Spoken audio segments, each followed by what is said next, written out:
தமிழ் வழியில் படித்த தமிழ்நாட்டு இளைஞர்களுக்கு தமிழ்நாடு அரசு காவல்துறையில் வேலைவாய்ப்பு கடந்த அதிமுக ஆட்சி காலத்தில் மறுக்கப்பட்டது. அதிமுக ஆட்சிகள் மறுக்கப்பட்ட போது ராமநாதபுரம் மாவட்டத்தைச் சேர்ந்த ஒரு இளைஞரை அவர் என்னை முறையிட்டதன் காரணமாக நான் மதுரைக்கு சென்று மதுரை உயர்நீதிமன்றத்தில் மூத்த வழக்கறிஞர் அஜ்மல் கான் அவர்களை ஏற்பாடு செய்து ஒரு வழக்கு தொடுத்தேன். அந்த வழக்கில் தமிழ் வழியில் படித்தவர்களுக்கு டைரக்ட் எஸ்ஐ என்று சொல்லக்கூடிய பணிக்கு அவர்கள் தகுதியானவர்களாக வர மறுக்கிறார்கள்.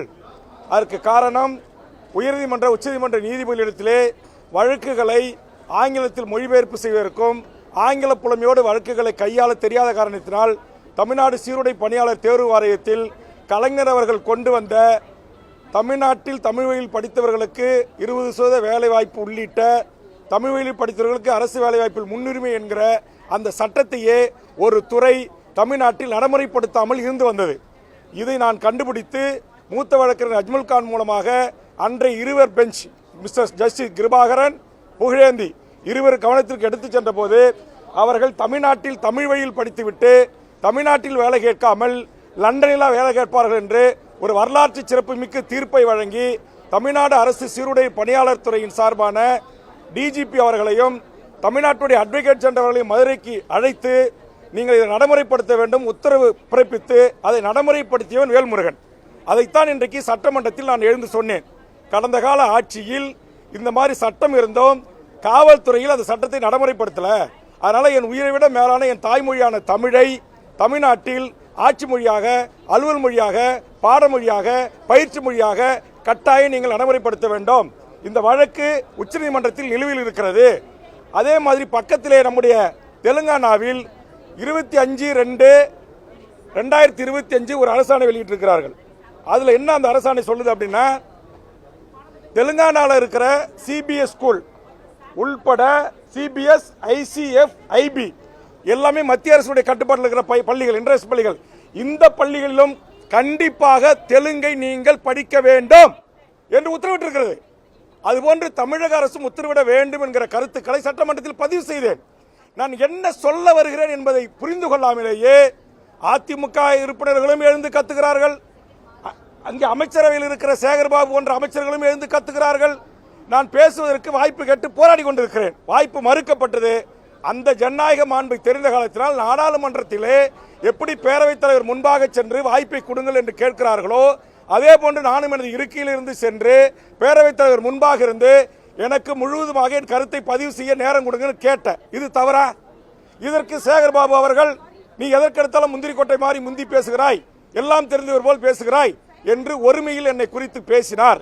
உடனே நான் அவரிடத்தில் சென்று இது போன்ற ஒருமையில் என்னிடத்தில் பேசக்கூடாது, கலைஞர் ஆட்சியில் போட்ட அரசாணையை அதிமுக ஆட்சியில் நடைமுறைப்படுத்தல, 10 ஆண்டு கால அதிமுக ஆட்சியில அது காவல்துறையில் டைரக்ட் எஸ்ஐல நடைமுறைக்கு இல்ல, இதற்காக வழக்கு தொடுத்து உயர்நீதிமன்றத்தில் வழக்கை பெற்று நடைமுறைப்படுத்தி வந்தான் வேல்முருகன். இதைத்தான் சட்டமன்றத்தில் பேசுவதற்கு எனக்கு அனுமதி வேண்டும் தான் கேட்டேன். இது எப்படி மரபு மீறிய செயல்? இது எப்படி சட்ட விதியை மீறிய செயல்? இது எப்படி இந்த பேரவை அவமதிக்கிற செயல்? அப்ப சேகர்பாபு தவறான தகவலை நான் இருக்கைக்கு வந்து அமர்ந்த பிறகு சொல்லி அதை மாண்புமிகு முதலமைச்சர் அவர்கள் தவறாக புரிந்து கொண்டு வேல்முருகன் இந்த அவையில் தவறாக நடந்து கொள்கிறார், அதிக பிரசங்கிதனமாக நடந்து கொள்கிறார் என்று சேகர்பாபு சொன்ன அதே வார்த்தையை முதலமைச்சர் திரும்பி சொன்னது உண்மையிலேயே எனக்கு வருத்தம் அளிக்கிறது. மாண்புமிகு தமிழ்நாடு முதலமைச்சர் அவர்களே, உங்கள் தந்தை முத்தமிழறிஞர் கலைஞர் அவர்கள் தமிழ்நாட்டில் பாடமொழி, பயிற்சி மொழி, எல்லா மொழியும் தமிழா இருக்கணும்னு சொன்னாங்க. அந்த உத்தரவு கடந்த கால ஆட்சியில் நடைமுறைப்படுத்தல. தமிழ்நாட்டுடைய வேலை வாய்ப்புகளை 20% உங்க தந்தை உத்தரவு போட்டாரு. அது அதிமுக ஆட்சியில் ஓபிஎஸ் இருக்கும்போது இந்திய நாட்டை சேர்ந்த எவர் வேண்டுமானாலும் தமிழ்நாட்டுடைய டிஎன்பிசி குரூப் 1 உட்பட எல்லா பதவிகளும் தேர்வு எழுதி வரலான்னு சொன்னாங்க. அதற்காக போராட்டம் நடத்தி, முற்றுகை போராட்டம் நடத்தி தொடர்ந்து நான் வலியுறுத்தின. அதிமுக ஆட்சியில் கண்டுகல.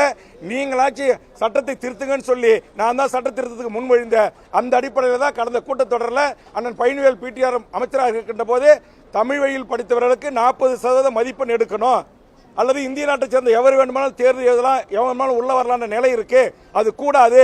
அப்படி உள்ள வந்துட்டானா டைரக்ட் விஓ பையிலிருந்து ஆர்டிஓ, நேற்று நான் சொன்னேன் இங்க வந்து ஆர்டிஓ பதவி, டிஎஸ்பி பதவி, மேஜிஸ்ட்ரேட் பதவி, டிஸ்ட்ரிக்ட் ரிஜிஸ்ட்ரார் பதவி, அசிஸ்டன்ட் கமிஷனர் கமர்ஷியல் பதவி என்று எல்லா பதவிகளிலும் தமிழ்நாட்டில் இன்னும் 25 வருஷம் கழிச்சு எல்லா வடநாட்டுக்காரன் பீகார் இந்திய தாய்மொழியாக கொண்டவனதான் இருப்பான்.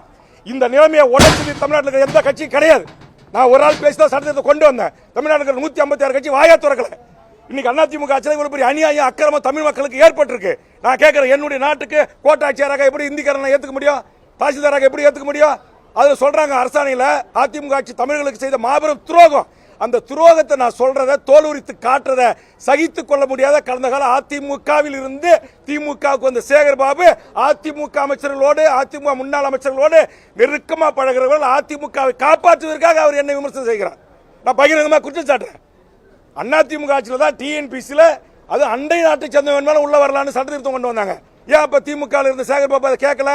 நான் கேட்டேன், நான் கண்டுபிடிச்சேன். நான் கொண்டு வந்து முதலமைச்சர்கிட்ட சொல்லி சட்ட திருத்தம் கொண்டு வந்து இன்னைக்கு தமிழ்நாட்டை சேர்ந்த தமிழர்கள் தாய்மொழியில பேச எழுத படிக்க தெரிஞ்ச தேர்வு வச்சா 40 மதிப்பெண் பெற்றாதான் வேலைக்கு போக முடியும் நிலையை நான் உருவாக்கினேன்.